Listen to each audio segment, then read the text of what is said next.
One of the biggest and most important decisions that you will make in your filmmaking career is the type of lenses you decide to invest in. Your lens affects the look and feeling of your story, so it's crucial to picking the right one. Today's market certainly doesn't make it easy because there are a wide range of lenses to choose from, such as primes, zooms, anamorphic, and even vintage lenses. But for today's video, I want to talk about some of the most used lenses, especially in the wedding industry, and which is best for wedding filmmakers to consider adding to their kit this year. The first thing that you want to consider is the type of shooting style that you want to convey in your films. Are you going for a more documentary or journalistic approach? Are you looking to create more cinematic and fine art wedding films? Each lens has its own specific function and purpose to create these desired looks. So let's dive into the first set of lenses that can help you create a cinematic look, and that of course is going to be primes. When it comes to primes, these are lenses with a fixed focal length and aperture, which is why primes are best suited for shooting in low light conditions. Primes typically have a wider aperture than zoom lenses, which allow for more light to enter the lens to give you better image quality, better contrast, color, and more importantly, depth of field. Some of my favorite primes to use on the wedding day include the 24mm and the 50mm. The 24 is perfect for capturing a wider perspective on the day, especially for showcasing more of the scenery and landscape, having a wide perspective for the ceremony even, as well as the portraits. I'm using the Sigma 24 with a 1.4 aperture, and I'm actually using it to record this video, so it's very versatile in how I use it, both at weddings and for YouTube. The next classic choice for wedding filmmakers is the 50mm prime lens. I have the Sigma 50 1.4, and this lens is very versatile in how I use it as well on the wedding day. I use it to build scenes with a wide, medium, and close. I've used it for an entire wedding day without having to switch lenses. It's honestly perfect for capturing beautiful portraits, bokeh, and low light during the reception. As long as you have a 50mm in your kit, you can really capture the entire wedding day with just this one lens in a creative way. My next prime lens that I use at every single wedding is the 135 f2.0.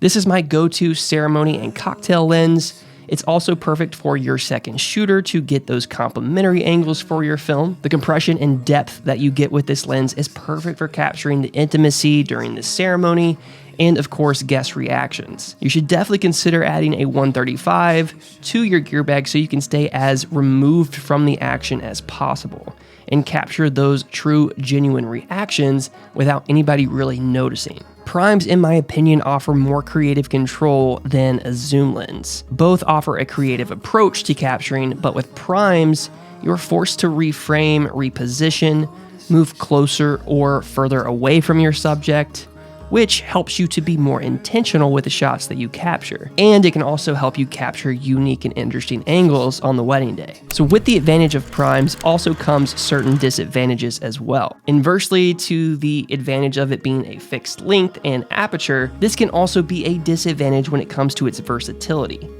Some who want to remain as behind the scenes as possible are forced to change positions in order to capture additional perspectives for the story that they are telling. Also, budget. Prime lenses can be expensive, especially if you want to include multiple lenses for different focal lengths on the wedding day. This can be a pretty significant investment for someone who is just starting out or someone who is on a budget. Another disadvantage is, of course, having to swap lenses.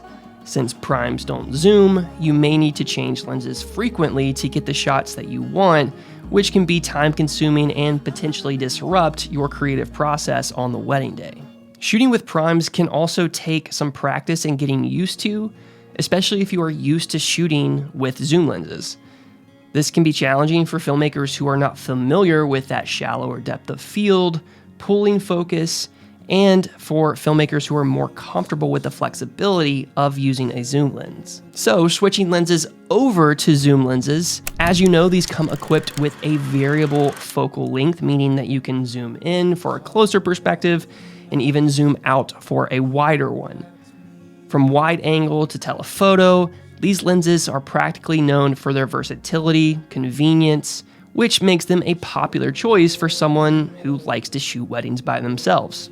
My zoom lens of choice is the Sigma 24-70 f2.8, and I have talked about this lens in a previous video, and it really has quickly become one of my most used. So if you're interested in learning more about this lens, you can find this video above. I think some of the biggest advantages of zoom lenses are really the versatility. When it comes to choosing a lens, with a zoom lens, you get that right out of the box. You can cover more ground and variety all without having to switch lenses or adjust your position. The convenience of a zoom lens is definitely worth the price tag alone because you can save time and capture the wedding day more discreetly. Flexibility is another key advantage of utilizing a zoom lens to help create dynamic shots and visual interest within your story. And one of my favorite advantages of a zoom lens is that it comes equipped with image stabilization, which for me is perfect because I love staying mobile, going handheld, and capturing that smooth, stable footage without the use of support gear. But that being said, of course, there are disadvantages to using a zoom lens, such as the lower image quality and narrower apertures compared to prime lenses. Zooms generally have a larger aperture, such as a 2.8, or even a variable aperture that changes when you zoom in or zoom out. And this can result in a more narrow depth of field and give you lower low light performance. So for me, this lens wouldn't be ideal to use during the reception part of the wedding day. I generally always switch back to my 50mm for the dancing and reception to get that better low light, that better image quality, and even that shallower depth of field. Ultimately, when it comes to primes versus a zoom lens, each of these lenses has its own purpose and function, and it's up to you on how you want to approach your next wedding. It really all depends on your own personal shooting preferences and style. And the best way to determine the right lens for you is to really experiment with all of these different lenses. See which one is going to give you the best output that you are looking for specifically, one that checks all the boxes in terms of versatility, functionality, convenience, and even budget. All the things that comes with dealing with new gear for your business.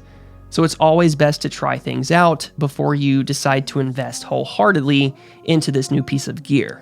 All right, guys, well, thank you so much for watching this video. I hope you found it helpful and valuable in some way.